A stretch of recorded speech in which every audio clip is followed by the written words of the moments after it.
Straight out of the left coast of the coast in the east. Started off on the quest to find his favorite drink. We talk sports, comics, silver screen. Don't forget about the music, cause we loving the beats. A slice of life for the whole damn pie. We got it all. We know you feeling the vibe. From old Gen X to young Gen Z. Either way, we gon' drink. It's Sun and Pops. What's good, everybody? Welcome back to another episode of Sun and Pops Culture. I'm Sun. And I'm Pops. And this is episode 155. Jeez. 155. 155. That was nice. Okay. Yeah, I was on the spot. Yeah, 155. Staying alive. Wow. Yeah. Wow. We're still here. But if you're new, you're listening, Dad, you want to tell the people who we are, what we do? What we do here at Sun and Pops Culture is give you our take on movies, music, video games, sports, literature, anime, comic books, a little slice of life. Sometimes you get the whole pie. East and West, young and old, X and Z, Sun and Pops. Where can the people find us at, buddy? You can check us out on Instagram, YouTube, and TikTok at Sun and Pops Culture. There we have highlights of the show, full visual episodes of the show up on YouTube, and we do other fun stuff like trivia. But if you ever want us to talk about a certain something, or you just want to chat, hit us up because we love hearing from you listeners. True indeed. We love hearing from your listeners, from our listeners. And to be honest, we couldn't do it without you. So please get at us and tell a friend. Tell a friend. Yeah, we appreciate you all, so thank you. Yeah. I guess we could start where we always start. Oh, yes. This week's drink. Yeah, this week's drink. What is this week's drink? Started as a 21-year-old's quest to find his favorite drink, but has since evolved or devolved into us drinking whatever we like, because either way, we go and drink. What do you have for the people today, son? Today, I have something a little different. I'm just drinking a protein shake. Cookies and cream. Okay. So, cookies and cream? Yeah, that's the first for me. Yeah. Usually I just get like chocolate, but I'm using Ghost, which I've never used. Ghost makes a protein shake now? Oh yeah, they're like known for their flavors. Yeah, I did know that, but I didn't know they did protein. Oh. Yeah, like their flavors are like all over the place, but it actually does taste like cookies and cream. This is the tastiest protein I've ever had. I won't lie. I'm not surprised with Ghost because their energy drinks, woo. I've heard, yeah. I work with a couple boys and they drank a little too many. Sounds too about right. Yeah, they were drinking them things like 3 a day. I was like, that's not terrible. Kool-Aid, guys. Yeah. They're like, you're just so good. And I'm like, yeah, but your like insides are like on fire right now. Like, yeah. Then I had one hit my lips and I was like, oh, yeah, these are amazing. So yeah, I'm sure their cookies and cream is up there. Yeah, it even has like chocolate chip bits in it. See, that's crazy, man. But if you'd have tasted the protein shakes that I was drinking at like 13 back in like 89 or whatever, you'd have been it was just I think you just got yoked because you had to be able to swallow that shit. Like it was like, this will make a man out of you. Like they didn't even attempt. They just were like, the science wasn't refined yet. Oh, there was no sugar and there was no sugar substitute, so it just was ass. It was so terrible. Yeah, they all had the same gross flavor. Yeah. They did. I'm like, how do they even make protein? Like, what is grinded up? They dehydrate. I think if it's whey, it has to be something similar to what's in cottage cheese, right? Curds and whey. And I don't know. I guess if we knew how to make it, we'd have our own Sun and Pops protein shakes. Get them here first, people. But I'm just imagining what was the process in the 80s, 90s like. Oh, we should do our own protein shakes and we can have our own flavors. It could be like Pops Jams 88 and it'll be just like that ass flavor. See if anybody buys it. I'll give it a cool name. I'll call it nostalgia. That's what I'll call it. Nostalgia. Yeah. 48 grams of protein if you can swallow it. If you can swallow it. It's like the cinnamon challenge. It's closing, trying to drink it. Yeah, right. It's just so dry. Yeah. Okay, yeah. We lost another one. I'd have one for your Uncle Jason because he could never drink a protein shake. He'd pinch his nose, the whole shebang. He just couldn't get it down. We call that one I can't do it. I can't do it. It's terrible. Yeah. Never know. Full ideas. But anyways, what I have for the people today is a cup of Joe. Brought to you in my International Training Center. I see that. Yeah, United Brotherhood of Carpenters Cup. So yeah, it's a long title. It's a long title, bro.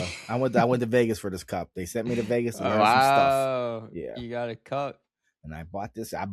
You bought it? They didn't the trip. Hey, the trip was free. They fed me. They clothed me.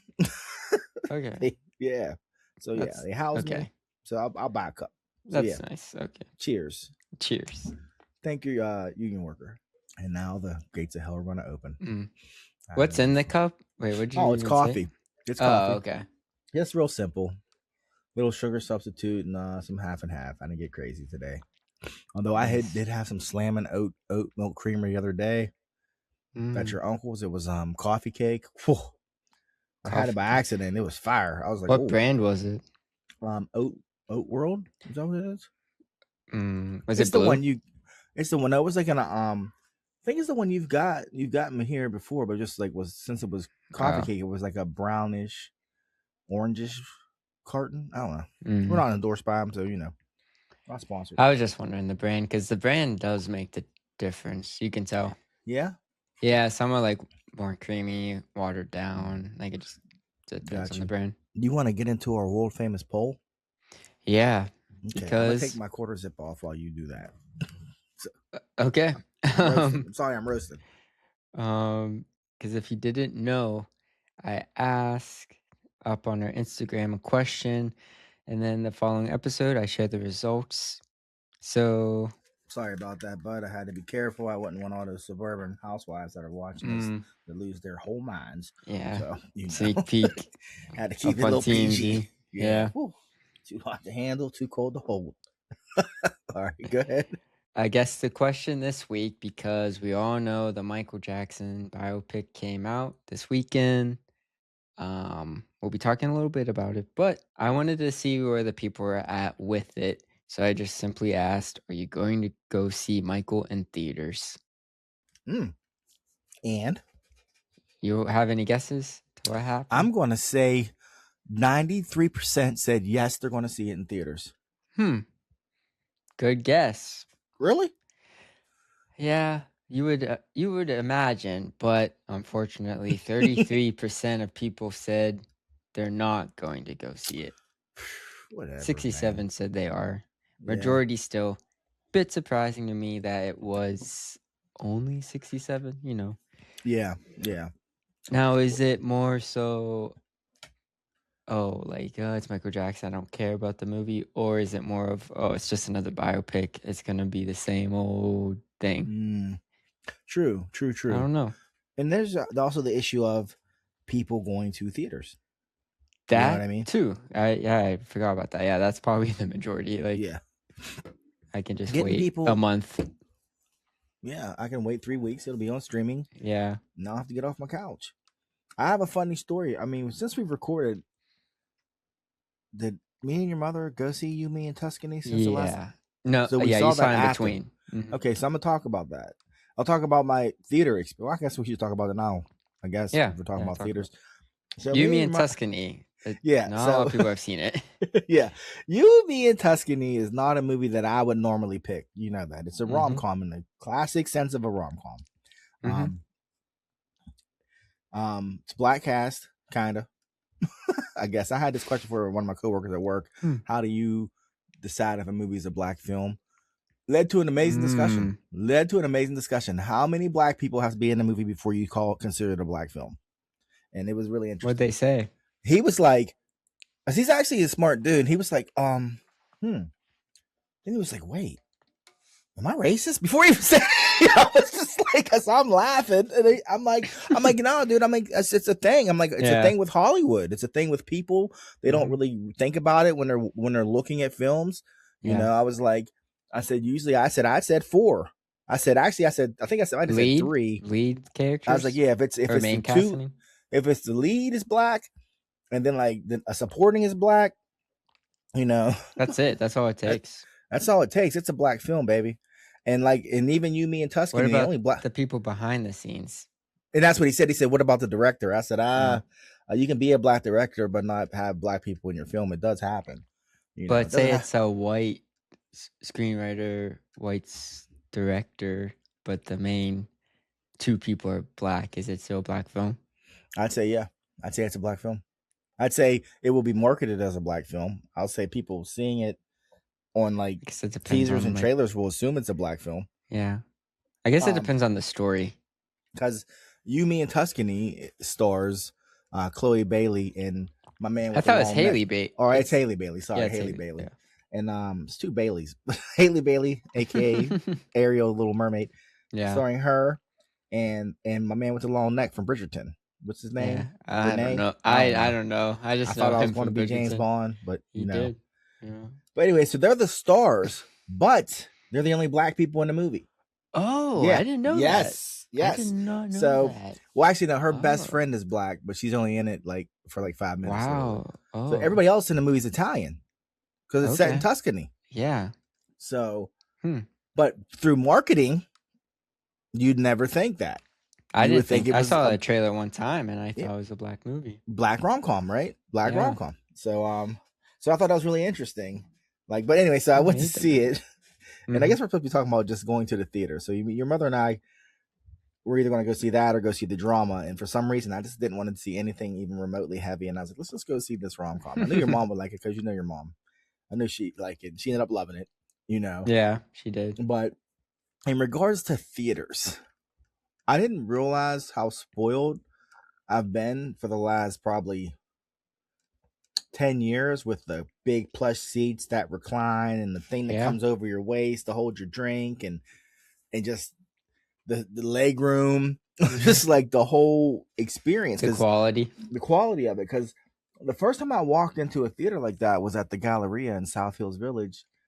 And that was, I think, The Shape of Water, you know? Or no, I may have been in one like that before, but that's the one that first stood out because I remember telling your mom, we ain't telling the kids about this theater. They don't need to know because it gets too nice. Mm-hmm. And then slowly all the theaters around us became like that. Yeah. Well, we couldn't get into our movie at a decent time, so we ended up going. I'm not going to talk bad about the theater. I'm not going to say which one it was, but it was a theater that I thought was going to be nice because of where it was located. Yeah.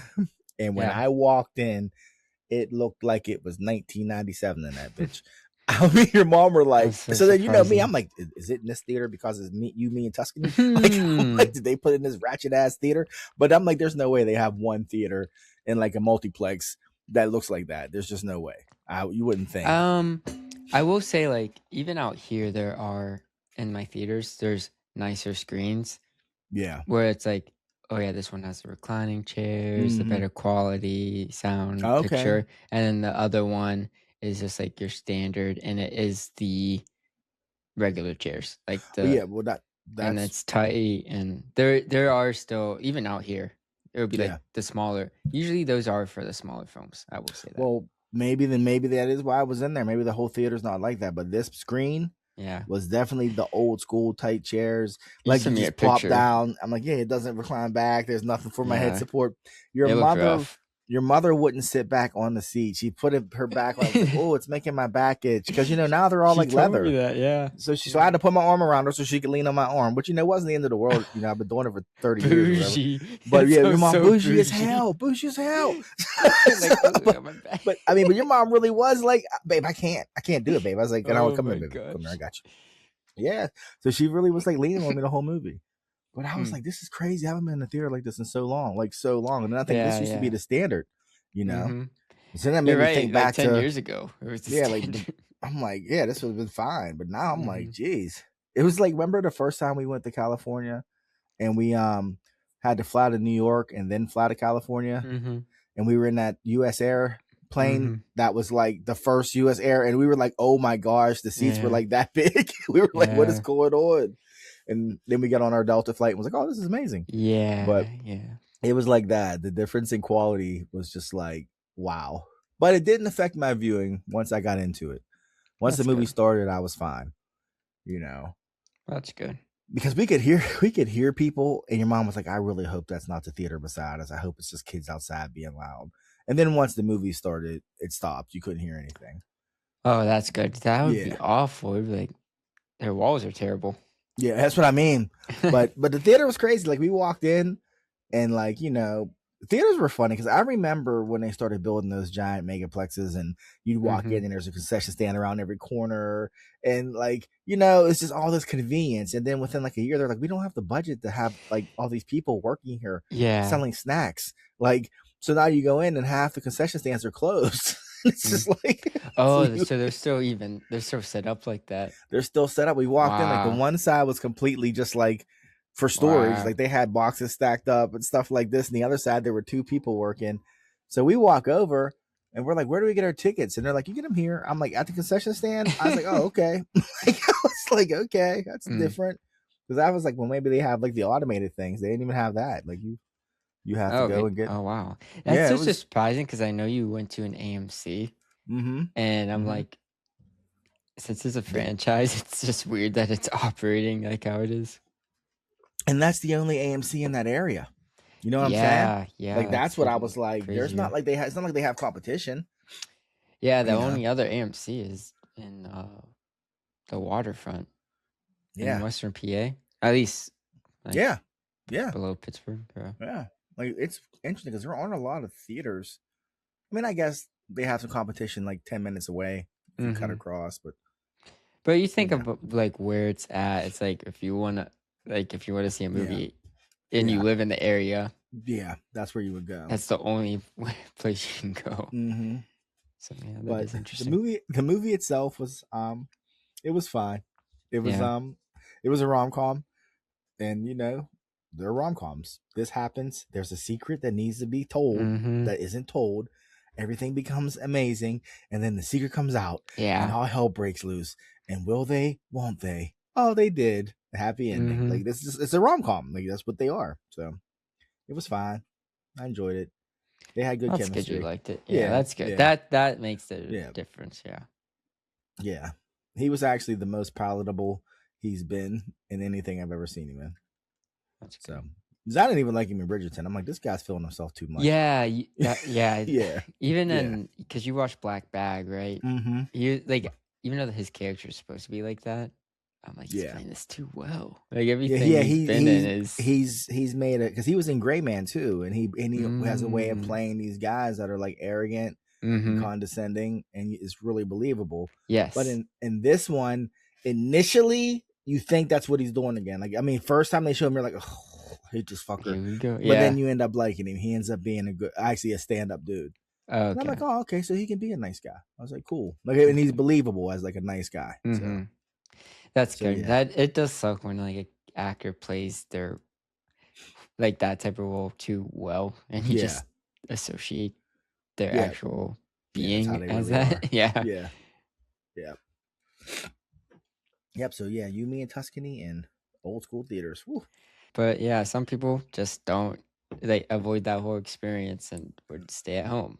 Which but Michael they're saying 97 million domestic, 217 worldwide.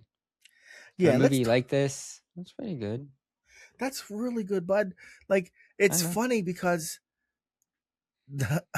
what did they say? The critics like panned it.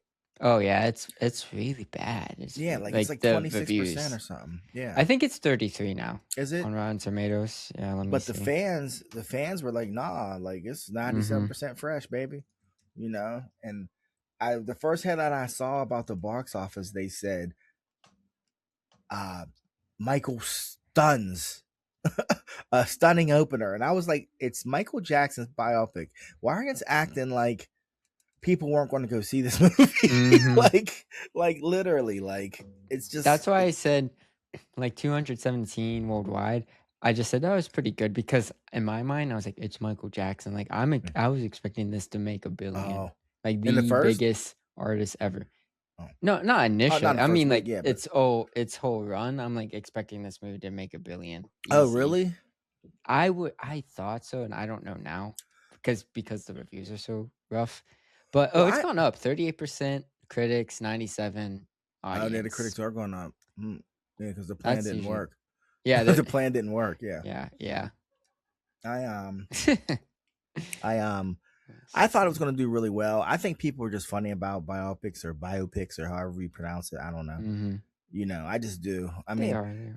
I'm trying to hold back on getting into it because we still have a special guest coming later on for a review. So not today, people. Sorry, but not today. So I'm trying to hold off. But yeah, I have a lot of thoughts about just the movie and fan reaction and the industry's reaction.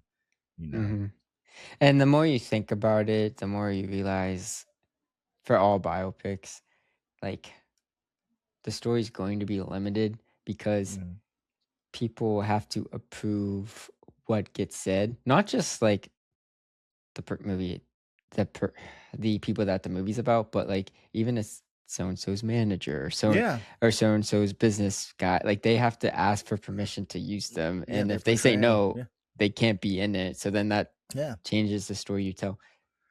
And it's funny you said that because I went to shout out to my man Dado, Anthony. It was his birthday. I went to his house Friday to stop by and just say what's up.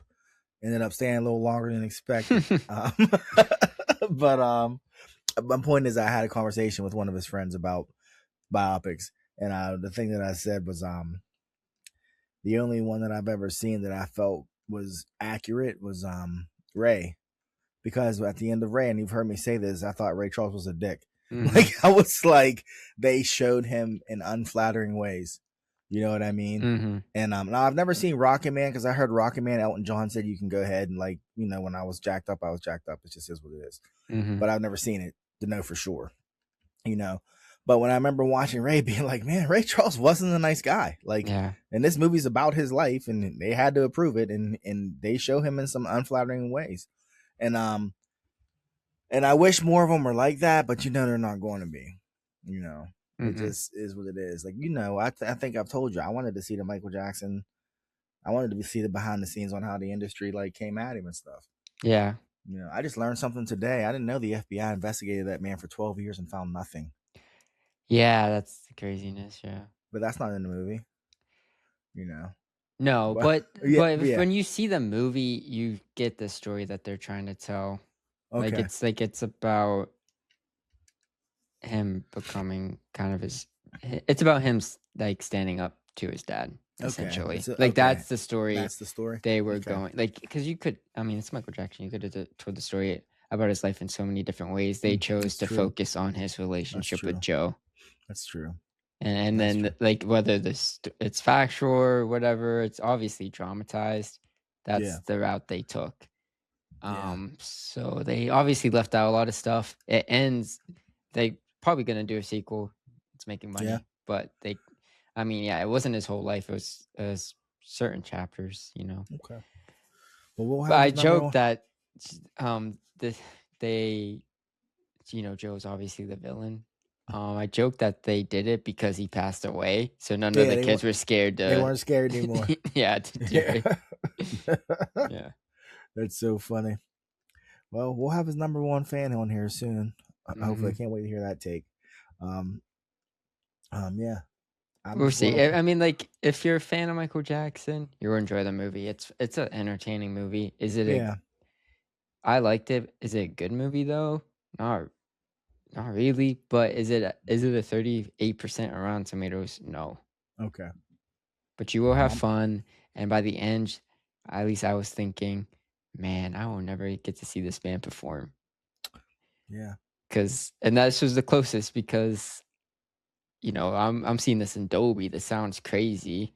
Yeah. They're singing on stage. I'm like, man, this just sounds so good. Yeah. Yeah. Mama say, Mama saw, Mama saw.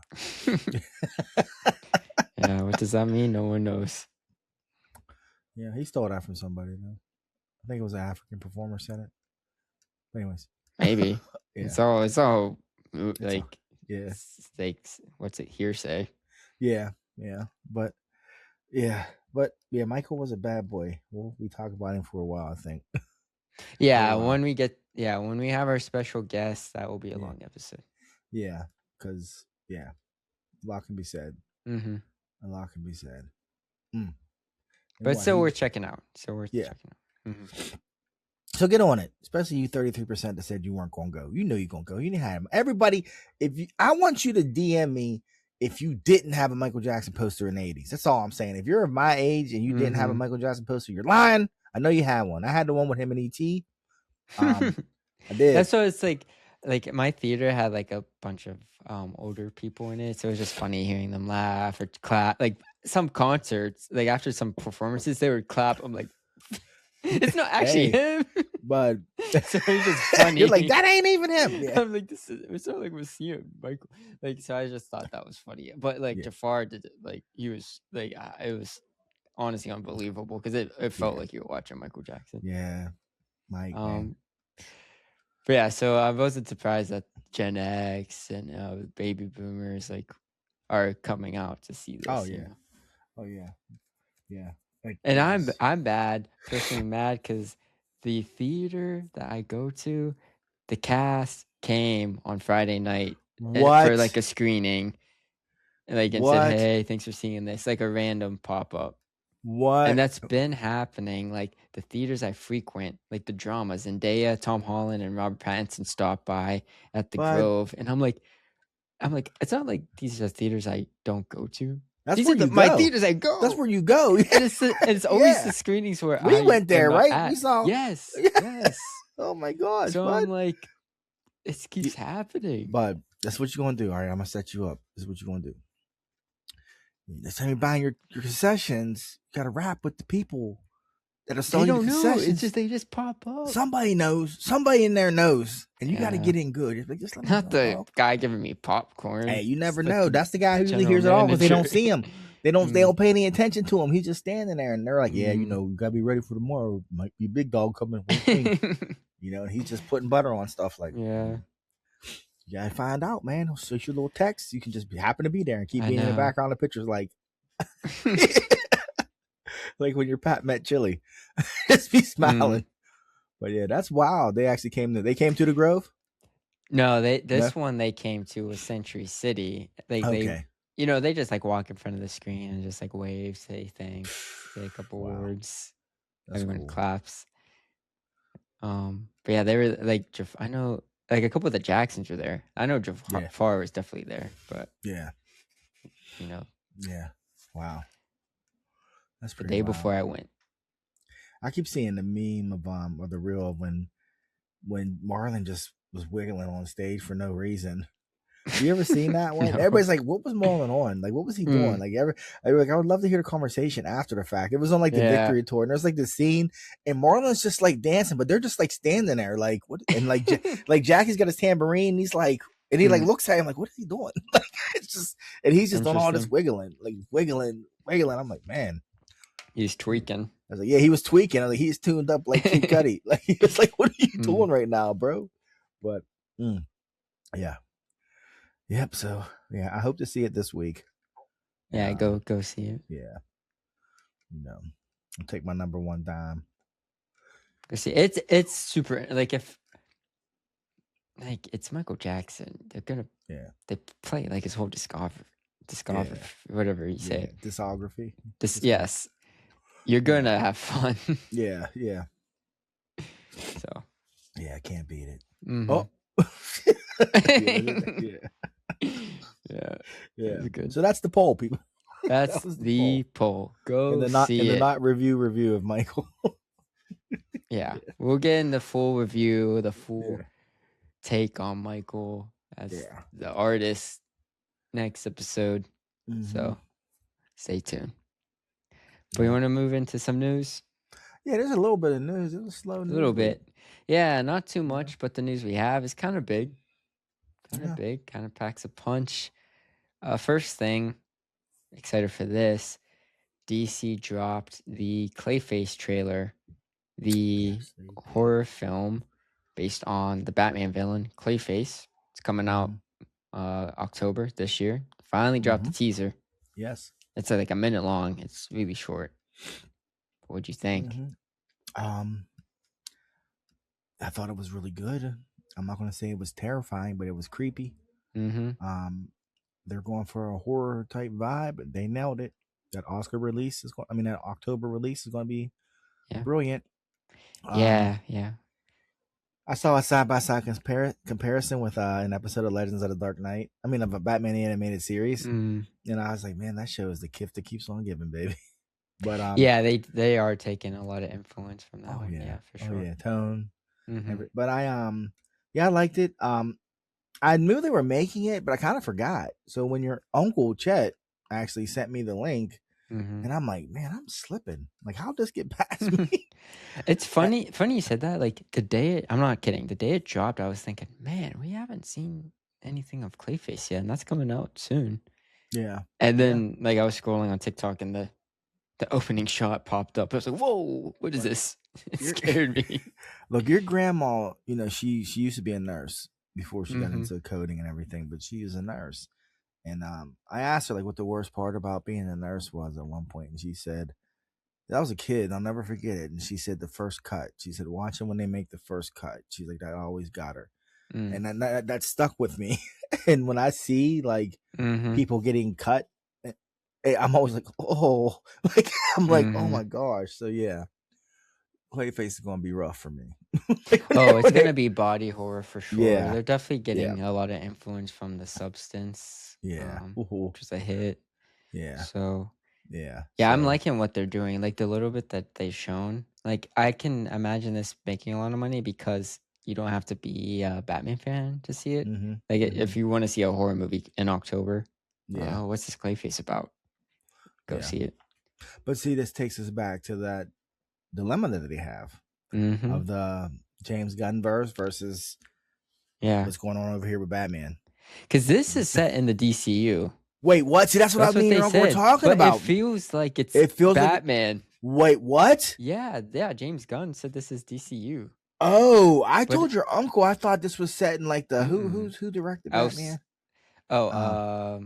Matt Reeves. Matt Reeves. I thought this was set in that Batman's universe. Oh, wow. James Gunn greenlit this, and he's like, so we're basically getting a Clayface who was a Batman villain movie for the DCU, and they don't have a Batman yet. Yeah, that's like the mess with DC. Like, I love where the DC is starting out. Like, obviously, it's been a lot of fun, but they're definitely doing like James Gunn said, if the script's good, we're gonna make it. But it's like you see the issue with it. Like, you're making a Clayface movie as your third movie of your DC studio. Yeah, and there's no Batman. You have no Batman, because that's me and your uncle were talking about it. I was like, that's what me. Remember me and you went back and forth about it. I'm like, people aren't going to be able to handle two Batman. No, yeah, it's but in the process of letting this James Pattinson Batman run its course, years are going by and there's still no Batman in the new DCU. Like, you need a Batman, bro. Like, you need a Batman. And now you're making a movie.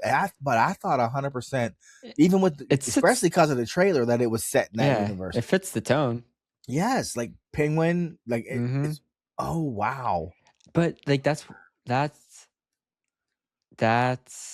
this being set in the DCU, but having the tone of the Batman, the Matt Reeves universe, kind of helps with my argument that Robert Pattinson's Batman could be in the DCU. No, I think he could. I just don't think he will. I don't think he would too. Yeah, I don't think he would want that commitment. But I mean, we saw in this teaser like Clayface and the shadow of his hand transforming. Like that's cartoonish, but like with the rest of this movie, like I don't know. Yeah, I don't want to say it feels grounded, but I mean the trailer made it feel like that. Yeah, it's not over the top. Yeah. So like if we can have this movie work with like being grounded, but also Clayface transforming to this clay monster. So this is like Creature Commando Clayface and stuff. Yeah. Wow. Yeah. I mean, I guess. Yeah. When you say it like that. I mean, that's in the DCU, And this, I mean, aren't there multiple Clayfaces though? Yeah, but that's the Clayface. But I know, but maybe this one's definitely has to be the actor. Yeah, the shape-shifting actor. Yeah, that's that Clayface. Oh. Yeah. Yeah. Which is just a very convoluted backstory. Because he didn't originally have shape-shifting. Yeah, that's what I'm saying. Like maybe they're gonna retcon some stuff. Yeah. Yeah. Because how he got to that point took a long time. But yeah. Wow. Wow. You just kind of I'm like, Yeah.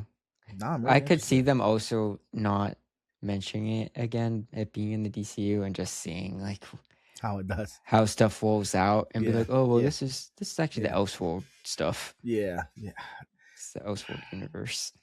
yeah. Did you hear that? Well, I didn't realize that the lady who played Vanessa in Daredevil was also Clark Kent's mother in this latest Superman's movie. It was Oh, Superman's mother.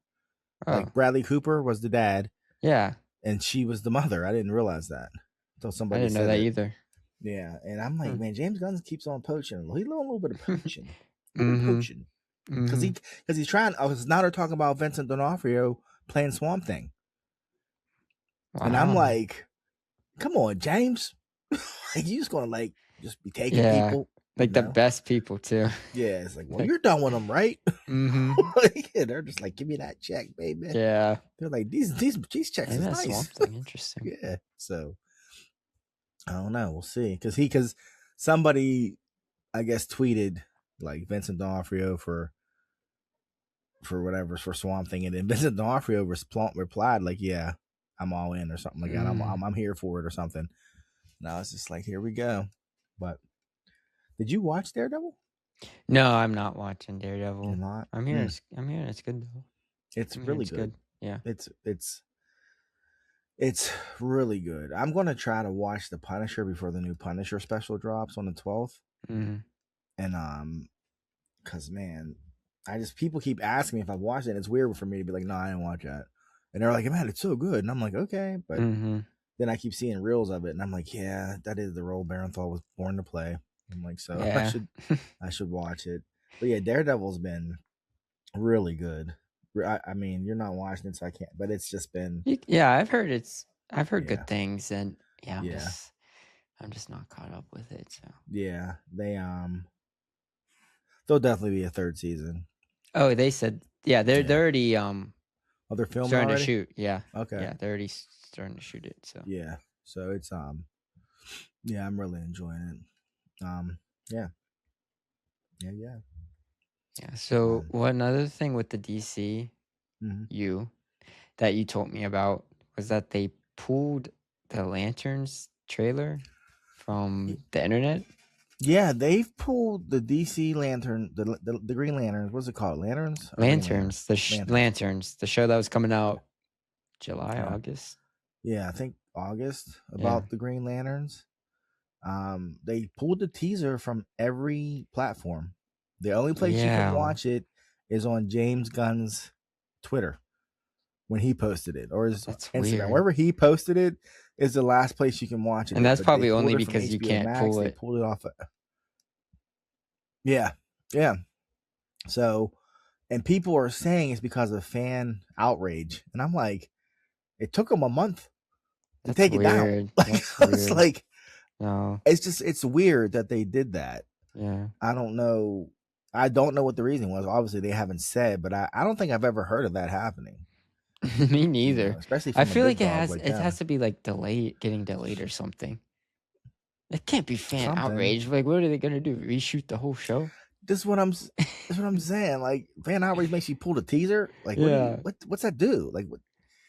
Yeah, the show's the show. So maybe all it's gonna do is like affect who's gonna watch it, because now, you won't get new people like knowing the show exists or is coming out. Right.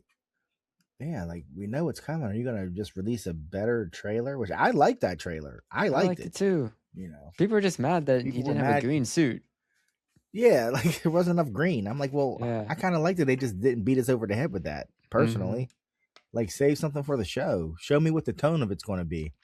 You don't have to show me what his powers do. I already know what his powers do. Just show me, like. Also, we've already gotten Green Lantern and Superman, so people are acting like like they're itching, like, oh, we need Green Lantern. I know. We've seen Green Lantern. We've seen it. Be Green Lantern. See him make a big old fist.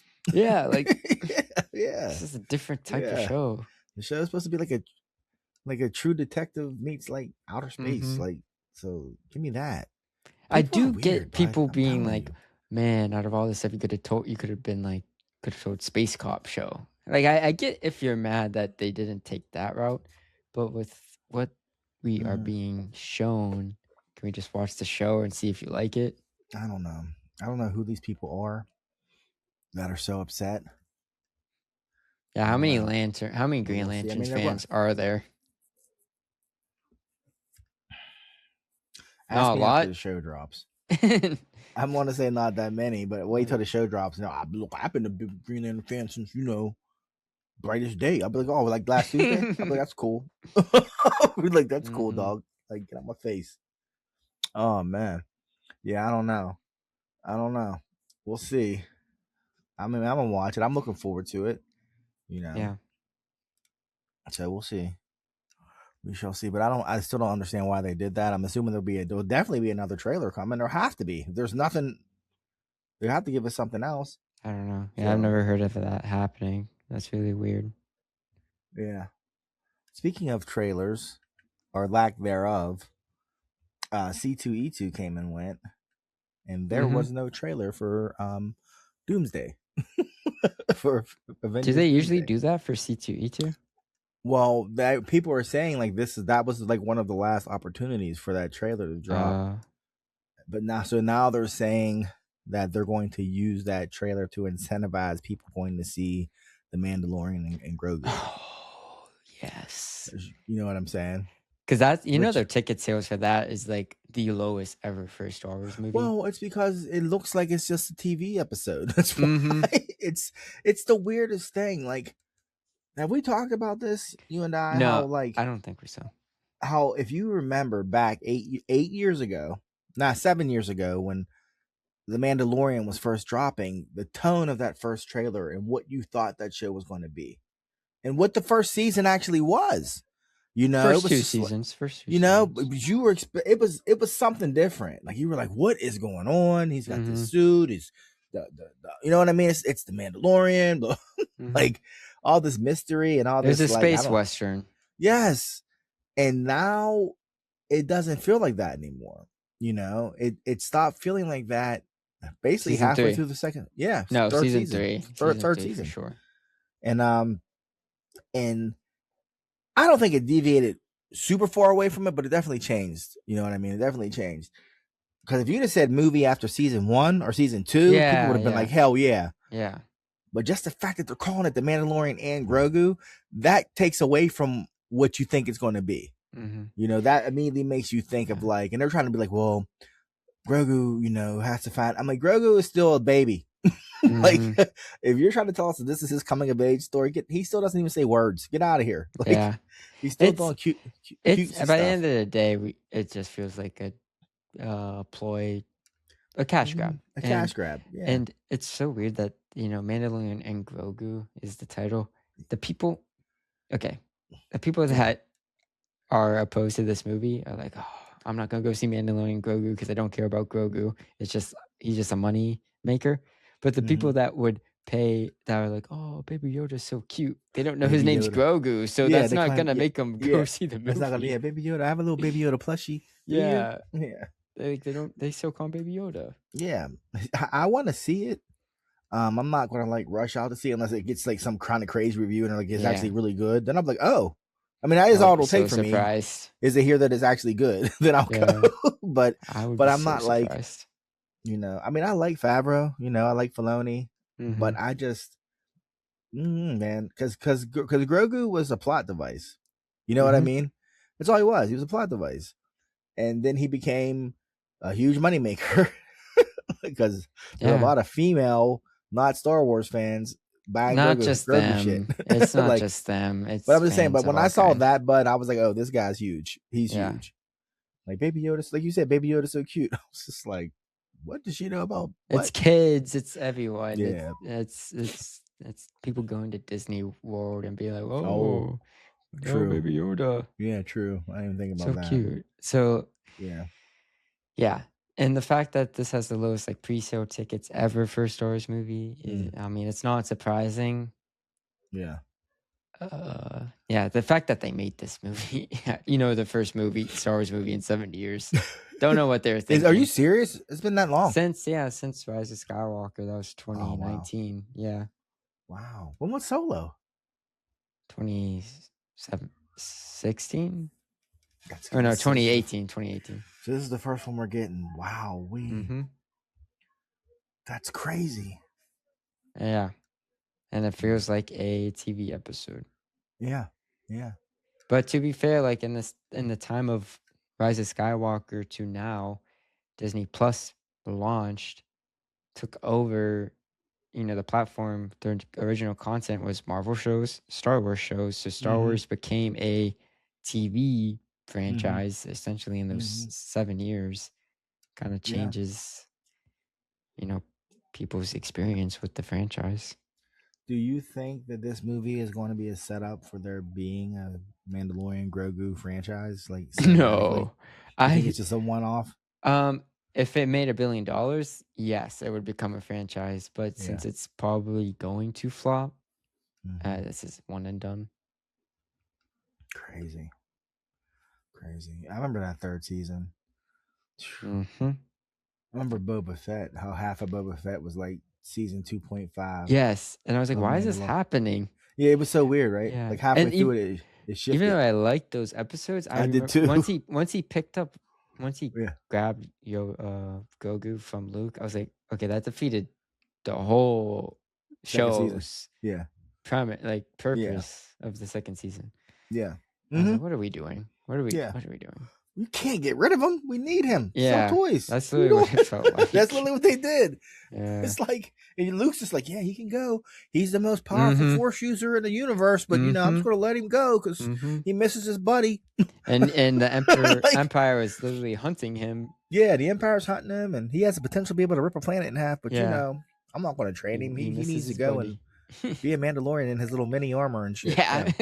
Like just what are you talking about right now? Yes. Oh man, I told my main man Matt Sergi the other day. I said they need to have a college course on how to get the job. Like not like how do I get in the room so I can give him my idea? Like because that seems to be the hard part. Because once you're in the room, you can say whatever. Somebody will be like, "That's a good idea. I'm gonna make that." Like, yeah, I know it contradicts everything that's gone before, but I kind of like it. So yeah, well, we'll see how it actually ends up being. Yeah. Another thing that may be coming out still, I don't know, was the Avatar. The Last Airbender. Avatar: The Legend of Aang was the movie supposed to come out in October. It was, Paramount's distributing it. It was supposed to be in theaters in October of this year. December 2025, Paramount said, nah, it's just going to be a Paramount Plus or Paramount streaming movie only. But, since then, someone was able to gain access to the movie, downloaded it, leaked the whole movie, leaked the entire movie for everybody to see. It's out there. Have you watched it? No, I've seen a couple really quick segments because just like scrolling on TikTok, it would pop up. But I don't want it to like make me think anything of the movie. Yeah, I watched it. I'm joking. You watched the I'm joking. I'm joking. I love Avatar so much that I literally haven't even made an attempt to watch it. Like it comes up on my algorithm. Luckily, like the thumbnails are really bad, so it's not really spoil. They're not spoilery, and I just skip it. I'm just like I'm not gonna. If I keep skipping it, they'll eventually stop showing up. So, yeah, man, what did I say to you 15 years ago? We'd have had that on a DVD. Oh, Roman Rome would have brought it to me like, yo, I got this on Blu-ray, and I'd have bought it for $3. But that bootleg game was real. But now I just want to wait, man. I want to watch it for multiple reasons. I kind of want to support the cause. You know what I mean? Those guys put a lot of work into. Yeah, that's like they're already paid. Those guys already been paid, but it's like let's give their hard work some credit. Some I mean, it's bad enough they moved it from the theater to TV, but I still want to watch it, and I mean, it's goated. Avatar: The Last Airbender's goated. I mean, I think James Cameron said his kids don't care. They watch about his Avatar. They watch Avatar: The Last Airbender. But it's just I saw a recent comparison It was like a complaint video about Invincible in the animation. And this lady was like, I finally get it, because she was saying how she didn't understand why everybody hated it. And she said the thing that made her really realize what everybody's talking about is that she watched Avatar: The Last Airbender and was like, wait, this is 20 years old and it's made in America and it looks this good. So that's the thing people don't get. Avatar looked good. The story was amazing. The characters, you cared about them. And it was the first, I guess the story that it told, it was like groundbreaking. It was. Or like, how they made about making it and stuff. They weren't doing that. Nickelodeon wasn't doing that. No. Nickelodeon didn't know what to do with Avatar. Like, they didn't know how to merchandise it. They still don't. They're like, damn it, we got this great show, but it's only making us money on TV. Like, okay, what's wrong with that? You know? Oh man, I remember we used to have to like look around for when an episode was going to drop. It'd be like, oh, they're dropping this one on this day.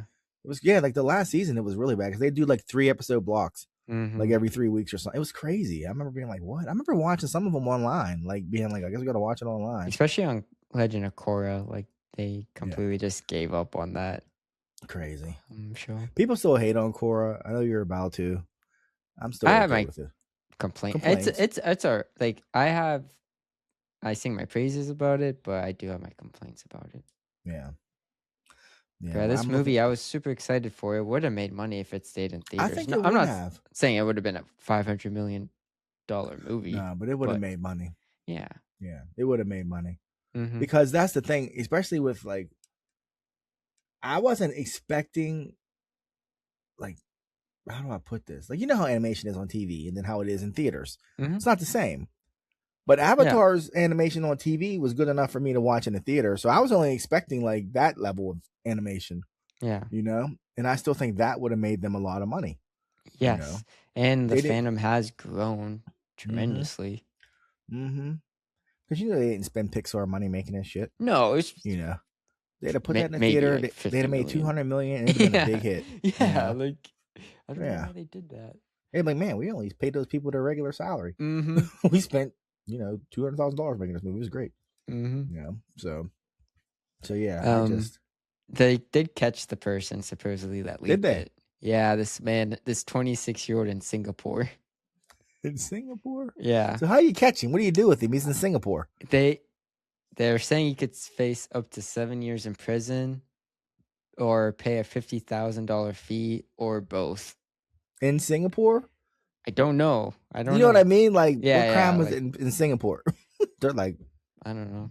Well, the thing is, the crime is he gained unauthorized access to a server. Oh. And then downloaded the movie. So like it's an American server. Maybe that's like the catch. Yeah, they're like, we're going to prosecute him for 7 years, and they'll be like, sign right here. It's a 7-year contract to work for the government in Singapore, and dude, just keep doing what you did, but do it over here. That's all it's going to be. They're not going to incarcerate that guy. Like, you have. Yeah, he joins the X-Force. Yeah, the Dark Squad. Like, thought I was going to prison, but now I got a 6-figure salary. And now I'm in the Suicide Squad. Yeah, I'm in the Suicide as a hacker. As a hacker, yeah. Task Force X. They call me, I don't know. Sing. I don't know. Yeah, they call me. Oh man. Yeah, but I'm still going to watch it whenever they decide to release it. And, I mean, I do want to see where the story went. I mean, me too. For all you Avatar: The Last Airbender fans. Back. Yeah, Aang's grown up. They're adults now. We want to find out who Toph baby daddy is. Yeah, hopefully. She had 2 baby daddies. She had 2. She had 2 baby daddies. That's cutting edge. She had 2 baby daddy. Never got married. I was like, they're just going to just gloss over that in the Nickelodeon cartoon. Yeah, Toph Bay Fong. Yeah, she was a G. Yep. Sokka, see my man Sokka. Yeah. We'll see, what they decide to do because they haven't said anything. Like, is it still gonna be on streaming, or are they gonna be like, let's cut our losses, never release it, never? Oh, tax write off. Oh my gosh. Then I'll be hitting up Rome. I'll be like, Rome. Surprised he ain't text me. Yeah, that'd be the craziest text if I got a text like 10 years later. He'd be like, yo, got that Avatar. I'm like, what? Bro, remember when he texted me with the Wolverine when the Wolverine leaked? Mhm. I was like, I'm looking at my phone like, Rome Yeah. has the Wolverine movie. He's like, there ain't no special effects yet. I was like, Yeah, that was what? crazy. That was a crazy leak. Yeah. That leak was insane. There were no Yeah. special effects in Yeah, the that's crazy. That's crazy. Man, That was people were probably mad. the version they exported to the VFX department Yeah, to yeah. do VFX. In Singapore, probably. Yeah. Yeah, I remember seeing the plane. The plane was like just a basic shape. Mhm. I was like, what am I watching right now? Ryan Reynolds popped down with his guns were just handles. That's I was funny. like, the guns are That's CGI. I was crazy, like, what is yeah. happening? Or so I imagine. I don't know people. Yeah, I know nothing about. I know nothing about bootleg DVDs in the early 2000s. You say bootleg, they're not gonna know what you're Yeah. talking about. They're like, that's a whole conundrum. It Bootleg is, versus it is. piracy. You say bootleg, what is boot? Is he a What is this? buccaneer? Is he a pirate? Yeah, I was a pirate. Drink up, me or these, I told you, but that woman came to my shop and was like, what is this? And I was like, it's Toy Story 3. She was like, Toy Story 3? And she's like, isn't that in theaters? And I went, yeah. she was like, wait, what? I was like, yeah, $3. She's like, $3. I was like, yeah. That's what I hear. that's what I hear. Oh, the good old days. The good old days. Yeah, didn't see a movie in theaters for like 5 years. That's your complaint. You were like, yeah. I remember Toy Story. I remember that Toy Story 3 movie because I was like, man, I'm watching this on a 12x12 screen. Oh yeah, you had that little TV. Yeah, I'm like, good movie. Yeah, I remember watching Avengers in my living room, and then going to see it at the theaters though. Oh, you already had seen it? Yeah, I watched it with Pun.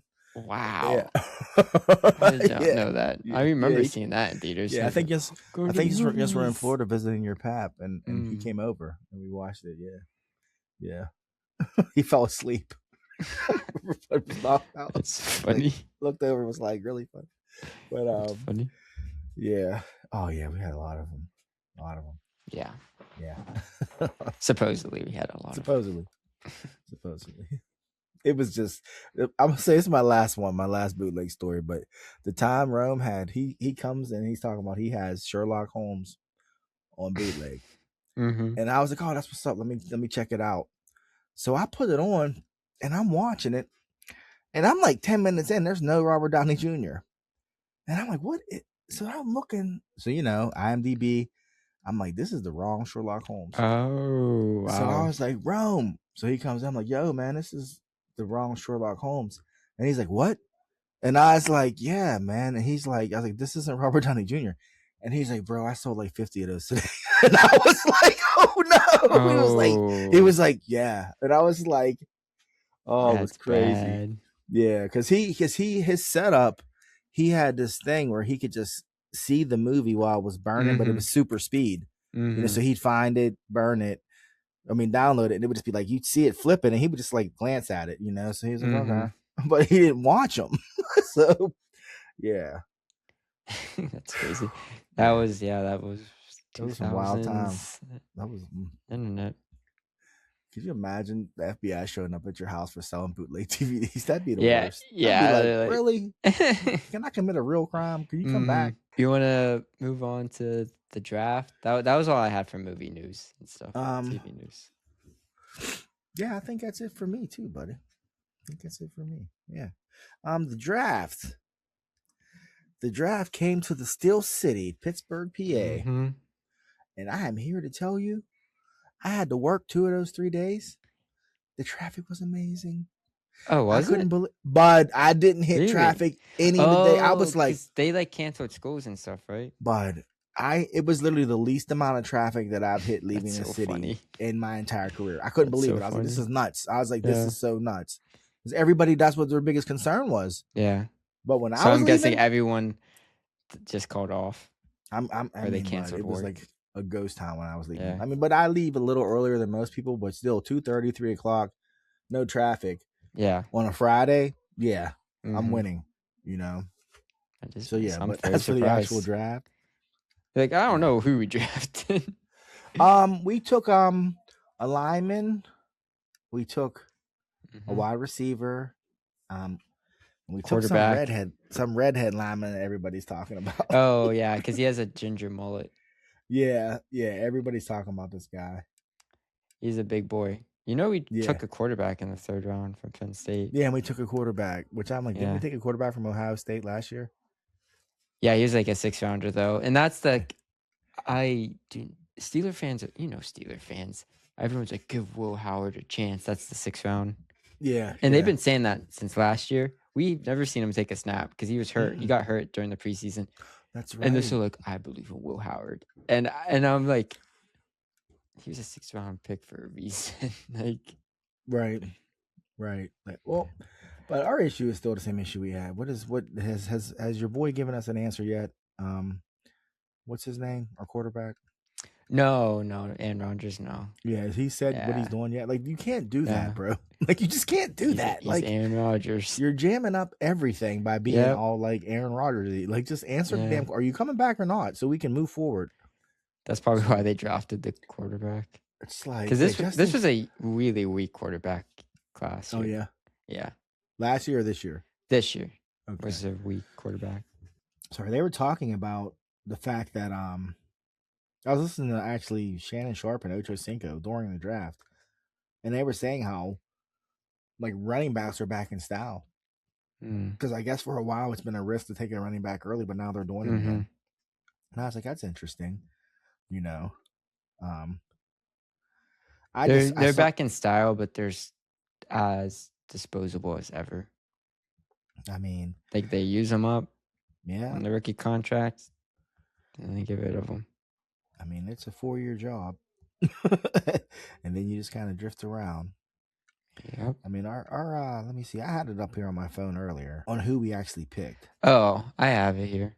Okay. Did you hear about our first pick was going to be Malachi Lemon? Is that the guy they called? Yes. But then Philly took him. Like, what happened? What happened there? So we called them early because Dallas's pick was up because we were right after Dallas. Mm-hmm. But Dallas had traded their pick or whatever to the Eagles. So we were already on the phone with him when the Eagles were picking him. Oh. Mackay Lemon, my bad. His name Mackay Lemon. That's crazy. So we thought we were getting him, and then like we basically just called him too early. That's crazy. He's like, I'm going to Pennsylvania. He's like, I guess I'm going to Pennsylvania either way. Yeah. But that's crazy. That's crazy. People really thought the Rams are going to draft him. And what position did he play? Wide receiver. Yeah. USC. Well, I mean, from what I'm looking at, you know me in football, bud. I don't watch nothing about college, so I don't know anything. Yeah, we got our first draft was an offensive tackle. Mm-hmm. Second pick was a wide receiver from Alabama. We had to trade up for that. 3rd round, we got a quarterback, cornerback, and that offensive tackle from Iowa, that Jennings Dunker. His name's funny, and he's a ginger, and he's big, and he has a mullet. That's why people like him. They just love him. Yeah, he's perfect for Pittsburgh. We'll see him. He looks like you'd be from the area. Your sister will see him at Tequila Cowboy. Something crazy. And be like, so yeah, I mean, I guess they had a good draft. We won't know. I mean, none of it's guaranteed. Mm-hmm. You know what I'm saying? There's no sure things when it comes to the draft. So we'll see. I mean, Ryan Clark went undrafted. He had a real nice post about it was to the undrafted. It was like just real positive about not giving up your dream and stuff like that. Because I always forget that he was undrafted. Yeah. He's a character. Yeah. I listen to his podcast though, so shout out to the Pivot. Hopefully, interesting. Get a little He's interesting. Yeah. Like you'll say some stuff that like I'm like, oh, good point, and then you say something that just discredits him. I'm like, oh my god, Ryan Clark.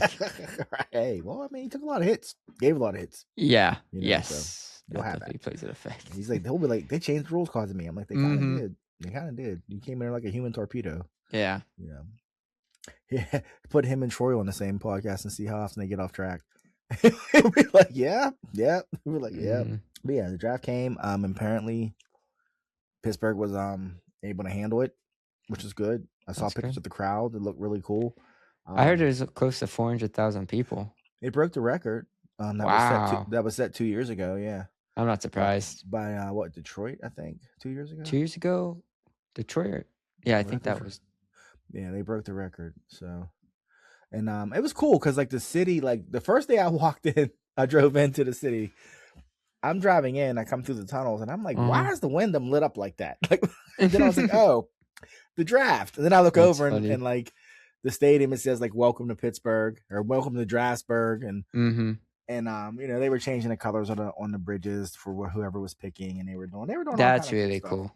Yeah, so it was cool. Pittsburgh went big. I guess per your mom, a lot of small business owners are complaining because they expected an uptick in business because of the draft, but they didn't get it. Like, had more staff, had more whatever, but their shops were actually slower than normal. And I was like, well, yeah, because people were at the draft. It's like, and then your locals probably didn't want to come out and deal with local businesses. You mean like restaurants and stuff? Like smaller businesses, like in the strip district, stuff like that. Like, because you know, they had things set up all around the draft for people, like kind of just to be there, you know. So I think that was what happened. I think local businesses thought they were going to get more traffic than they got. But I see. I could be wrong, you know. Because I'm just saying, if they have coffee vendors at the thing, are you going to leave the thing to go? Yeah, you're going to go on the completely different side of town. Yeah, go get coffee. You're going to stay there. I mean, yeah. And I hope people did discover Pittsburgh's pizza, though. I really do. It sounds real random, but like, we have good pizza here. We do. and because you don't realize until you leave, and then you're like, oh, this is trash. Yeah. Yep. You know, it's because we have Italians. People, you know, I'm sure there are a lot of people who had Permane sandwiches and were disappointed, but you have to understand the history of the Permane sandwich to understand why it's cool. Yeah, I hope people left with a new love for Pittsburgh. And I'm sure, I'm sure that just like the scenery, they're like, whoa, like with the rivers and everything. Yeah, like, really those nice. Tunnels. You come out the tunnels and you see the city, and you're just like, oh wow. It makes Pittsburgh. I feel like when you come out the tunnels, it makes Pittsburgh look bigger than it actually is, which is cool. It makes it seem like there's so much. You're like, oh my gosh. Then keep driving for 10 minutes, you'll be past it. But that initial view is the shit. You know, I mean, I remember sitting up at the Lamont with your mom, overlooking, you know, the city, and just I'm like, man, Pittsburgh, it's beautiful. It's a beautiful city. Small, but it's beautiful. It has its charms. You know, it's an adventure navigating it. 2 left turns in the wrong direction, and you're in a bad spot. but you know, that was the draft. See if it comes back. You want to review Invincible? Yes. I would like to review this season of Invincible. Yes. The Amazon Prime hit show. I think it's like one of their most watched shows. Like, you know, wouldn't be surprised. People love it. Always trending. Always trending. My only regret as a comic book collector. Yep. Yeah, reading it, but not buying a single one. That's on you, Dad. My main man, Matt Sergi, literally said, you held every one in your hand. That's what I'm saying. I was like, shut up. It's not even like, oh, I wasn't collecting it. Like, you know, I was reading these comics. I just wasn't collecting it. You were reading. I was reading it, but I thought I was being funny, okay? I thought like I do every time we do this. I think I'm funny. And clearly, joke's on me. Karma. Yeah, it was. Because I literally cannot afford to buy Invincible. Like, it's just like it's way overpriced, but that's because it has the fandom to it has the fandom. It has a tiny print run, and I mean, when you're looking at like a final issue of a book and it's worth a lot of money just because it's like that's nuts. I think their final print run for the last issue was like 17,000 or something. Wow, that's what I mean. But it's just like, and that's even crazier because I ended in 2018. Like Walking Dead was well into its run, so Kirkman it wasn't like Kirkman was an unknown writer. People had just given up on Invincible. But I've said it before, I'll say it again. At one point and for a while, Invincible was the best superhero book being printed. It was, you know, and that's why I keep watching the show, because the story is that good, you know. The story carries. Yes, it does.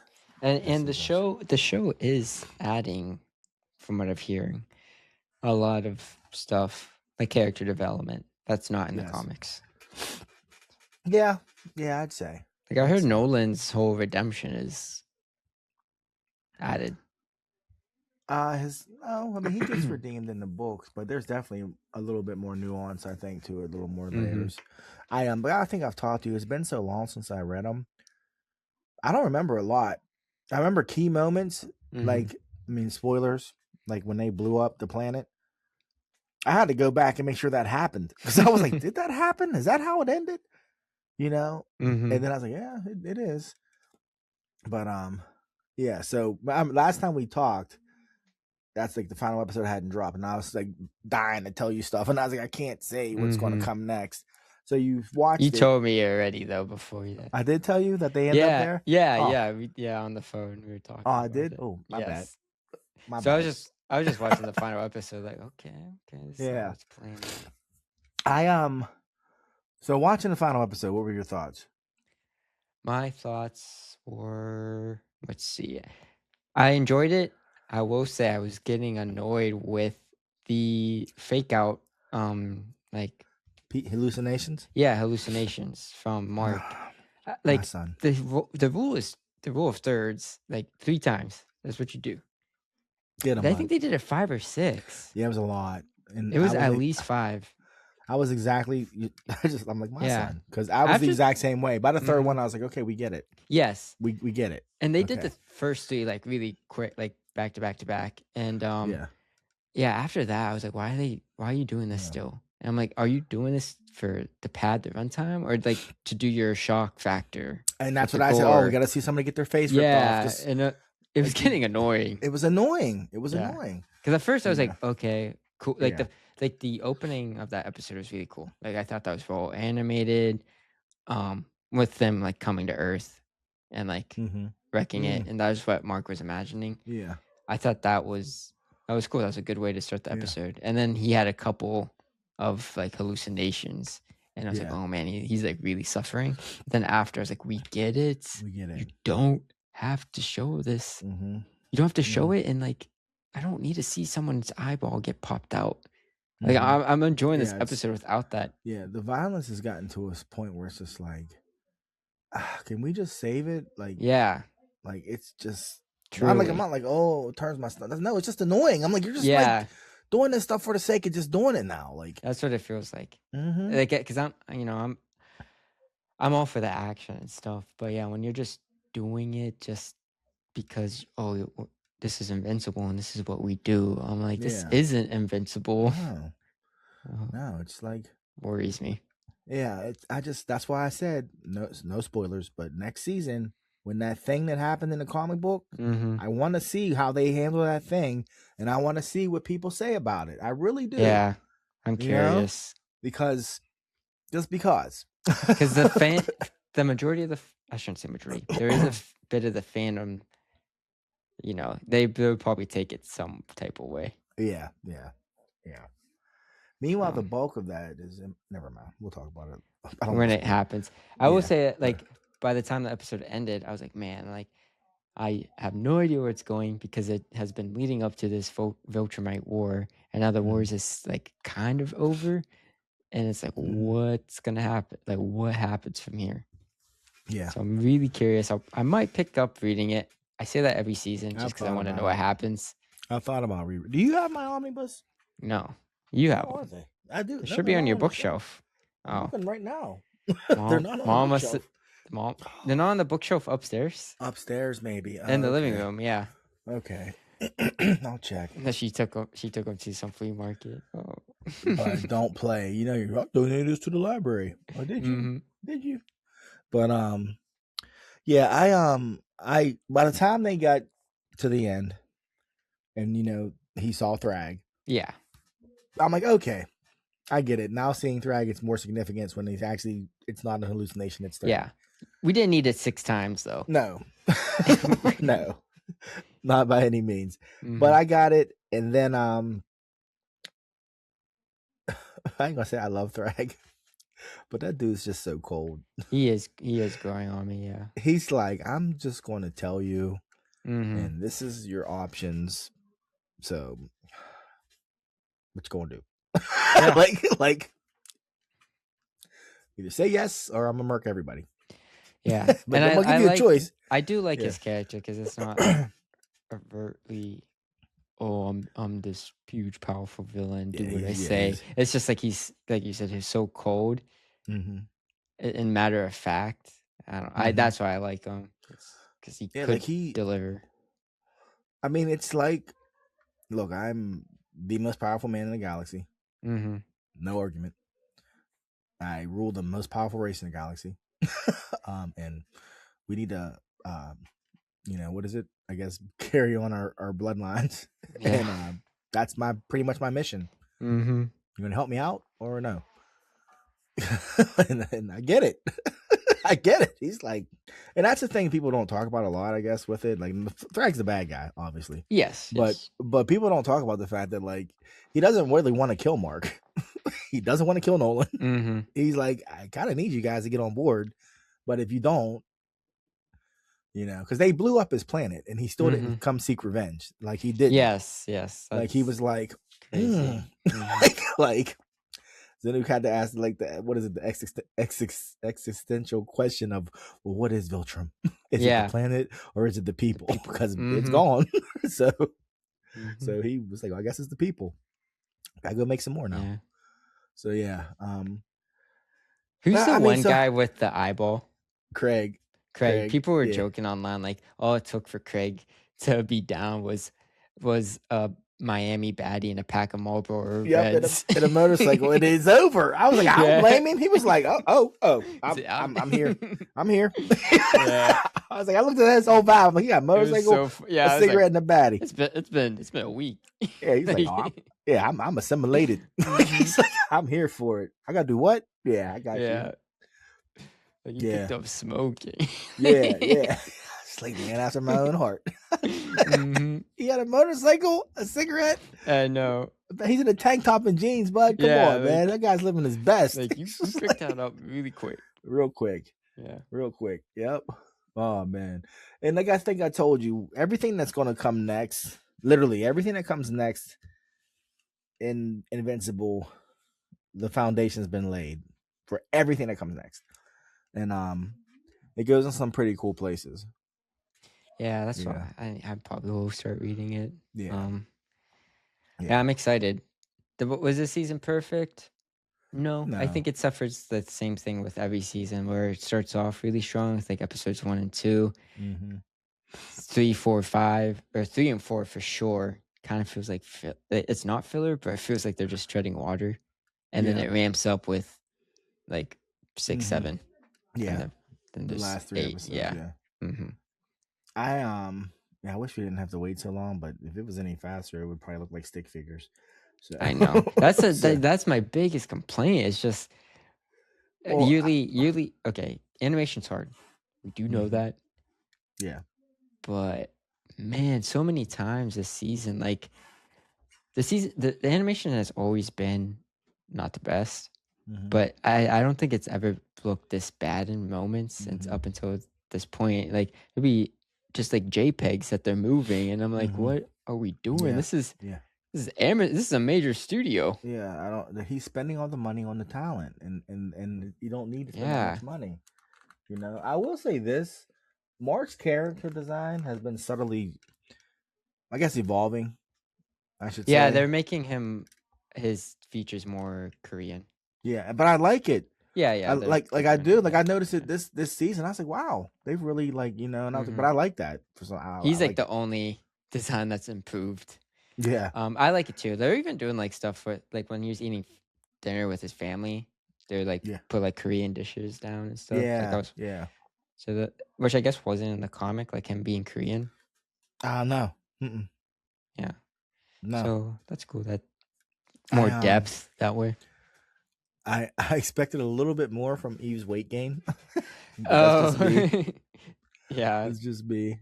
But at first, they did get me with that first, because I was like, "Oh wow, she's pregnant," and then you thought that was pregnant. Go ahead. Well, compared to what she looked like before, and then we knew she was pregnant. So, and then like they hooked up and then she still hadn't told him. She was like, and I'm like, does he not realize she's pregnant? Yeah. And then they duped me. Yeah. Then they duped me. I was like, oh, that makes sense. You didn't question it. Yeah. Yeah. I thought they handled that scene well. I think so too. Yeah. I think so too. Yeah. I just I do like their relationship, but it seems so boring to me. But It's so, and it's every season where it's like, since they've been together, I'm sad. Let's talk about it. How are you feeling? This and that, and it's like the same thing. It's kind of getting stale. But I'm glad you said that because spoiler, it just never stops.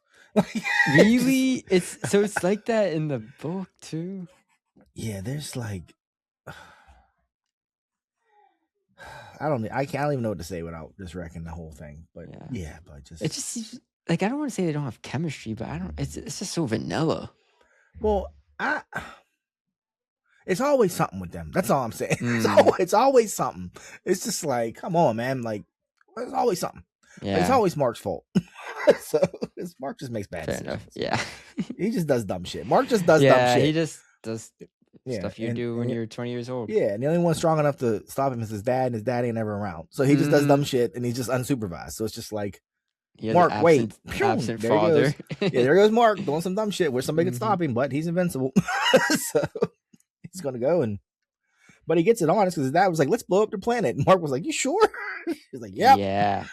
That's my plan. And then it played out like anybody else was like, so you're telling me you blew up their planet, but there's still 40 of them left.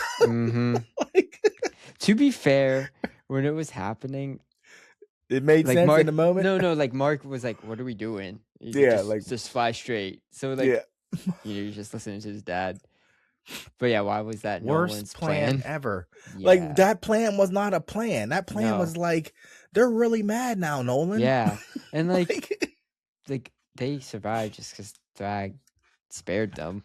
Yeah. Say they killed them. Now everyone's screwed because they're the only ones that could kill everyone except Thrag. The plan was kill Thrag, and then the other ones are like scattered. Not blow up the planet, and now Thrag's like, well, it's just us now, guys. Let's we can rip the planet in half, literally, because it took 3 of us to do it. And I wasn't even involved. It was literally like, oh my God. 3 plus that gun. The gun, yeah. That played a huge thing. Man, but that was the worst plan ever. Cecil was like, so you're telling me? Yeah, no. He was like, get the hell off my planet. I like that. I like that reunion. Yeah. I do like Cecil a lot. I like Cecil. Cecil keeps it real. Yeah. What did he say? Don't get any closer. He was like, Cecil. Cecil was like, no. Yeah. We're so far away from me trusting you. Yes. Yeah. And I like the little thing. He was like, it's something. It doesn't. What's it called? It's not. Doesn't fix everything, but it's something. It's something. When he like apologized. Yeah. He's like the only one that's kind of like acknowledging. Yeah, he was like, just do it 2,341 yes. Yes, I like that like, too. Like, he ain't wrong. He ain't wrong. Like, he's not. Don't get it twisted. Like, yeah. You got a long way to go. You killed a lot of people and talked a lot of Yang before you left this planet. Yes. Yeah, I like Cecil. He is what he is. Like, even when they left, he was like, this is the first time in 20 years we haven't had a vigilante on the planet. Like, this is nice. This is a nice feeling. I'm like, yeah. You're every day. Your job is to protect the planet. And you know there's one person on a planet that can just wreck everything. And has. It has, yeah. Yeah. So. Because it's funny because how long was Mark away? Like 4 months, 5 months? No, I think it was 9 they ended up saying. Whoa. I thought it was only like 4, but then she said something about him being gone 9 months. Wow. Yeah. So yeah, it's just funny, like in the 9 months. I know we've only had an episode when they're back, but it seemed like not much has happened. Like not a lot of world threats. Yeah, like they handled it. Earth handled it. They didn't have to get an update about like, oh yeah, why you were gone. Yeah, nope.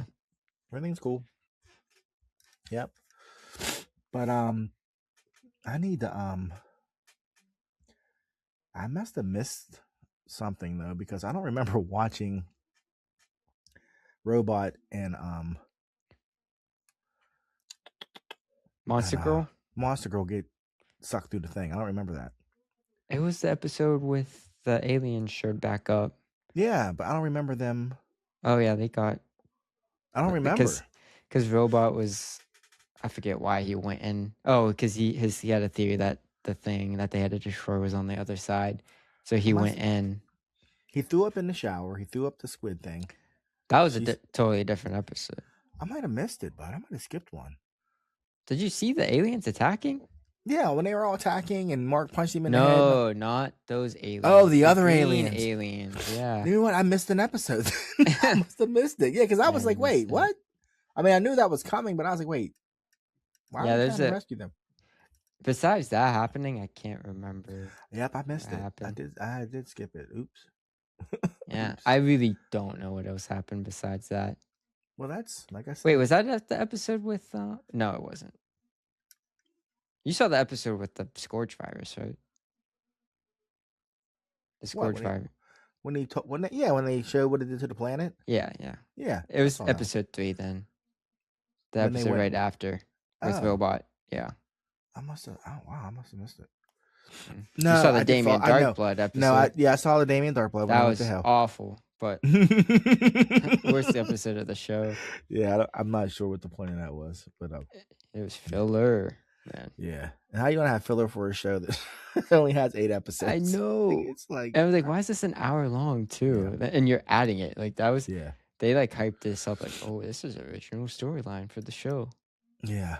Because I actually thought, I was like, I don't think we see him in the comic, but no, they did say they added before the season came out, like, oh, we're bringing like original Damien Darkblood content. Yeah, they're gonna try to spin it off. That's what's gonna happen. Like did I ask you this question? This is kind of a comic related question, but it's an Invincible related question too, and it goes out to all my comic collecting speculators out there. So I told you the story about Tech Jacket. Mm-hmm. And I could have bought the Tech Jacket limited series for like $25, 4 issues. This was like 6-7 months ago. I just didn't pull the trigger. 6-7? Yeah, 6-7. This was like, 6-7 months ago. And I didn't pull the trigger. I didn't buy it. But I just thought Tech Jacket was a cool character. That's why I was going to buy it. Well, then lo and behold, Tech Jacket's going to be in this season of Invincible. Now, 1 issue is like $150. And I'm just like, really, people? Wow. Like, you're buying Tech Jacket. The Tech Jacket miniseries based on a TV show. The Tech Jacket is just like, a supporting character, but still, just purely just to resell it. It's all speculation. But this is my thing. The Tech Jacket in the comic book is a guy named Zach. Yeah. The Tech Jacket in the cartoon is a girl named Zoe. Mm-hmm. So if you're buying the Tech Jacket comic book for the first appearance of Tech Jacket, and it's not even the actual Tech Jacket on the cartoon, is it even worth anything? Yeah. You understand what I'm saying? You're buying a comic book for a character that's not even the same character. Mm-hmm. So I mean, it's still Zoe Thompson, Zach Thompson, Zoe Thompson. They just changed your gender. But I'm just saying, it's not the true character. Yeah. Because like look at say like Harley Quinn. The first appearance of Harley Quinn was in Batman the Animated Series comic book. And that's the one that's worth money. Not the first time she's in the DCU. Her first comic appearance. And as of right now, Zoe Thompson, Tech Jacket, doesn't have a comic book appearance. So I'm just saying. Yeah. Just saying. So yeah. All you people who speculated and bought that, I hope you get burned. So, why is Tech Jacket so weak too? Well, yeah, and that's their species up just for her to shoot. They literally some syringes. Well, that's what I kept waiting for, was for her to like mark a Viltrumite. I'm like, that's why they recruited her, like, because she can go toe to toe with a Viltrumite. Yeah. No, she can't. Like they really downplayed her. Well, the same thing is with Alan. At this point, the only person stronger than Alan is Thrag. That's it. Yeah. At this point, Alan's like the dude. Alan or like the alien? Yes. At this point in the comic, they do not do that. Well, at this point in the comic, the only person stronger than Alan is Thrag. Nolan will give him a problem. So you're telling me Alan's stronger than Nolan and Mark? Well, no, Nolan will give him a problem. He's definitely still stronger than Mark. They do not do that. Yeah, that's what and Alan gets stronger than that. Like, that's the whole thing. Like, Alan can fight Viltrumites 2 at a time. Like, it's not like they're beating him up. You're right. They do show that in the show, like he is fighting multiple at once, but they never play it that he's okay. Like he can handle him. But now that you say it, like Mark couldn't do that. Yeah, Mark couldn't fight 2 at the same time. They destroy him, and it's like that's so annoying. Because Alan's like Doomsday. Like if it kills him, if it gets him to like near death, he comes back like exponentially stronger. No, they do not. Yeah. Yeah. He did not say that. Wow. Yeah, that's like, remember his first upgrade? That was the whole point of his first upgrade. Yeah. Because when he first showed up, him and Mark were kind of the same. And then after his first upgrade, it was like, no, this dude's... Yeah, he could stand toe-to-toe with them. Yeah, because remember when they take him, he lets them take him. Yeah. Like, he could have beat him, but he's like, I need to, you know... And then they kept trying to kill him, and they couldn't kill him. Yeah. You're right. I guess it's just the comedic relief they keep doing for him, so it never seems like he is... Yeah. You know... And he's not like a killer. And he's not a killer on top of that. That's the one flaw with his whole creation. They made this ultimate warrior that's not doesn't like to fight. Yeah. So he just likes to eat snacks and hang out with his girlfriend. But yeah, Alan's like top 3. I guess you're right. Yeah, I never thought about it like that. Yeah, and even like Battle Beast. No, him and Battle Beast would be a problem. Because Battle Beast, he just can't fly. He just can't fly. It's just crazy. Yeah, he's like, he's Nolan level strength and savagery, but he can't fly. You know, I was actually thinking the other day about the Viltrumites, and I was like, yeah, everybody's like, yeah, they're a Superman analogy. I'm like, but really, they're just strong and they can fly and move fast. They don't have any like heat vision. They don't have, you know, they don't have X. They're just strong and they fly fast and they move. Yeah. You know? So, yep. Yeah. But that was Invincible. I give season, what is this, 4? A 7.5. That's fair. You want to rank the seasons?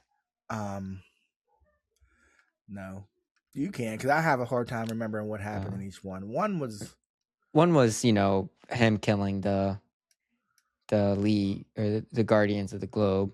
Yes, Nolan, and then by the end of the season, Mark he tells Mark he's a Viltrum, and they fight. Yeah, that's season 1. Oh well, 1 emotional impact was probably the best for sure. Season 2, that's when you find Mark gets to the bug planet. Langstrom has his first attack. Mark kills him. That's it. That's kind of all that happened in 2. Season 3 was all the marks. Yeah. Like 6, 7, 8 went like all the marks, attacking, conquest, fighting. Yeah. So it probably goes 1, 3. What, 4, 2? That's what I'm thinking. Yeah, that's what I would say. 4, 2. Yeah. I'm thinking, but we'll have to come back to that because that could be recency bias. Is that what you call it? I guess, but like we're putting 4 in the middle. Like, yeah, that's true. I think that's because it has highs. Yeah, it does. For me, like nothing comes close to 1 is like the highs of 1 and 3. Yeah, I'm looking forward to the next season and where it's going to go. But there's a chance. There's 2 things that could happen next season. We can't say what they are. The one I will keep talking to you about, that if they want to do it and how they're going to do it and how people are going to react. And there's another arc that could happen that could literally make or break the show. And it has to happen. So how they do it is going to really affect. Actually, I think it's going to affect viewership. The arc and how they do it. You think that's next season or 2 seasons from now? I'm trying to think, and I'm thinking, yeah, it could be next season. No, it's not. It'll be 2 seasons from now because I already think I know what next season's going to be. Okay. Yeah. Yeah. Oh, that's still 2 years away. Yeah. No, I'm thinking about it. You know what's funny is I don't know anyone that's read Invincible that I can talk to about it. Same here. Yeah. And I don't want to like spoil anything for you, but you're like the only person I know that's read any of it. I've only read up until season 2, like not even the full season 2. When Nolan and Mark fought the Viltrums when they attacked the bug planet. That's all as far as I got. All right, well, how about this? We'll pinky swear right now. We're going to lock in. We're going to read it by season 5. Yeah.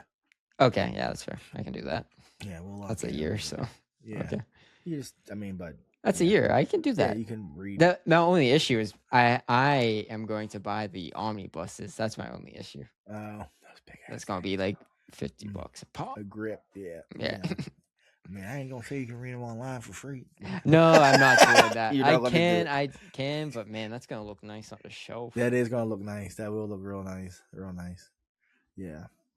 Well, so I guess so. Lastly, I'm gonna comment on One Piece. Yes. Still dope. Still the GOAT. Okay. But I have decided, because it's cooking right now. Is that what you're gonna say? It's cooking. He's cooking. Oda is cooking. Right. That's how you say it. Oda is cooking right now. Spoilers. He 2 issues ago we saw Emu, who is potentially one of the 2 big bads. Okay. Emu was introduced in 2018. We just saw his face 2 weeks ago. You understand how Oda rolls? Okay. So we find, because what Oda does is when he first introduces a major character, he'll draw like some crazy silhouette of them. Yeah. That looks nothing like how they're actually going to look. Because he doesn't know yet. And that's all you're getting for like years is this crazy silhouette. And usually, like with this one character, Loki, you only saw Loki mentioned a handful of times. And you saw this stupid silhouette that looked like a fucking oxidodal or whatever. And then you see Loki, he looks totally different. So with Emu, we had this crazy silhouette, but you kept seeing, like you would see Emu periodically and people would talk to Emu and blah, blah, blah, blah. So when he finally introduced Emu 2 weeks ago, it was like, oh my gosh, like this is amazing. And now you're getting some backstory and you're seeing how Emu actually moves and what he can do. And it's dope. Where he's giving it to us like we don't have 10 years left. Yeah. But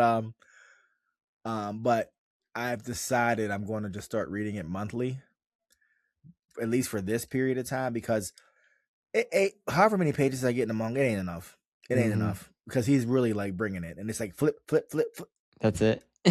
Yeah, and I can't do it. I need to read chunks. I gotta just wait. I'll just wait, let like 3 or 4 build up, and then I'll just read it, because right now where it's at, yeah, it's I have a feeling there's like some major backstory about to drop, about like the history of the One Piece world and stuff like that. Okay. There's probably gonna be a time skip coming up, power-ups coming up. Another time skip. Yeah, they have to. That's how strong this guy is. They're not gonna be able to beat him. Like, yeah. I read this a brief theory that you think Shanks is gonna be the big bad by the end of it. No, you don't? No. Don't think there would be some plot twist? You don't. If you read it, we talk about it, but you don't read it. Some things have happened with Shanks, but Shanks is not the big bad. Okay. No. Okay. There are some theories. There's always some wild theories about One Piece. I mean, people have whole, YouTube channels just about theories. Yeah. And they drop 4 of them a week. And I'm like, how do you I know. It's crazy. You'll listen and be like, well, this makes sense though. How is this making sense? It totally contradicts the last theory. But this stuff with Emu, it's I don't know, bud. I wish you read it. Yeah, Emu, that's what I'm saying. He's one of the 2 big bads, because Blackbeard's still out there. And they've introduced Emu now. And I'm thinking they're going to need a time skip to defeat Emu. But even in the process of defeating, if and when they defeat Emu, Blackbeard's still there. They still have to deal with him. Yeah. Now, there are people who think that Shanks is going to be the one that takes care of Blackbeard, but I don't think so. Okay. So, because Luffy's personally invested in Blackbeard losing too. So, but yeah, Oda's doing this thing right now. I know we got 10 more years. So hopefully you're caught up by the time it's over. Once the One Piece comes out, then I'll be caught up. Then you'll be caught up quickly. Yeah. But I mean, as for the anime is what's funny is this season they're on Elbaf, and in the manga they're on Elbaf. Oh wow. Yeah. So I think this season is going to lead up. See, actually no, because the way the episode dropped, I think this season is going to lead up to right before the backstory of Elbaf and its king, because remember when I said, we haven't seen Luffy in the manga for like 8 months. Yeah. Yeah, that's a big chunk of the Elbaf story is this story they tell within the story. So I think that'll be next season of One Piece. Is that backstory. Yeah. So, and probably by then in the manga they'll be off of Elbaf. So, the land of giants. Yes. So yeah. I think somebody's going to die. And I think that's what's going to lead to the time skip for them to get stronger. Because the first time skip, spoiler, it didn't cost them anything. You know, they just had to get stronger, and Luffy. Okay. Luffy knew they had to get stronger, so that's why the time skip happened. I think this one, the stakes are real. The stakes are real. Yeah. Okay. Yeah. A lot of people think it's going to be Usopp. You've been saying that, yeah. But I'm starting to think it's going to be Jinbei, and you're like, who's Jinbei? But I'm starting to think it could be Jinbei because Jinbei is like one of the Straw Hats that people won't be devastated if they die. That's why I'm like, that's a cheap out. That's a cheap cop out. I mean, story wise, it's enough to motivate them.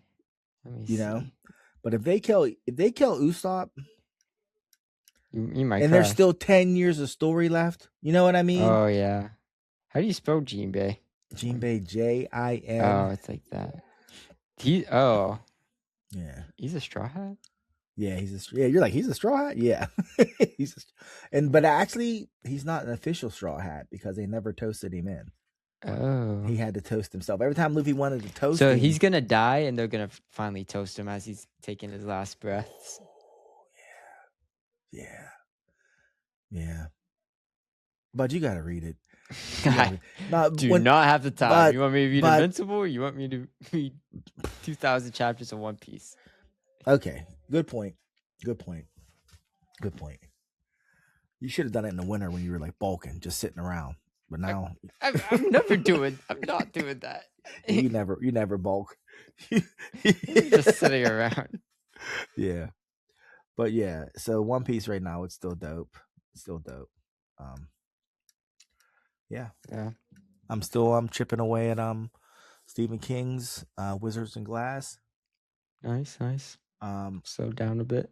I was reading, this crazy shift I'm on messed up my reading. Fair. But I picked it up the other day and I read something and I looked at your mom because something happened significant in the book and I looked at your mom. Your mom probably thinks I'm crazy, but she's been with me so long, she's just used to it. And I said, can you imagine when you're like 15, like starting on a quest, like you're trying to catch somebody and you're going from town to town across the world, you know, chasing this one person, you know, and in every town you have a little adventure, but then you leave to continue with and then the guy knows you're chasing him and he's getting a kick out of the whole thing. Always one step ahead of you. I said, and when you catch him, you're a man. Like you're like 25. It's cost you like all your friends. You know what I mean? I said, and then when you catch him, I said, because it's fantasy, you know, he sits you down to tell you a story. And when the sun rises, it's 10 years later, you know? And now you're 35 or whatever, 45. And he's a power bones. And you're catching him only led to you having to go after something even greater. I was like, that's just... What the heck? But the Dark Towers, I just spoiled half the book. I don't care. You Not did. really. No, I really did. No, actually, but no, listen.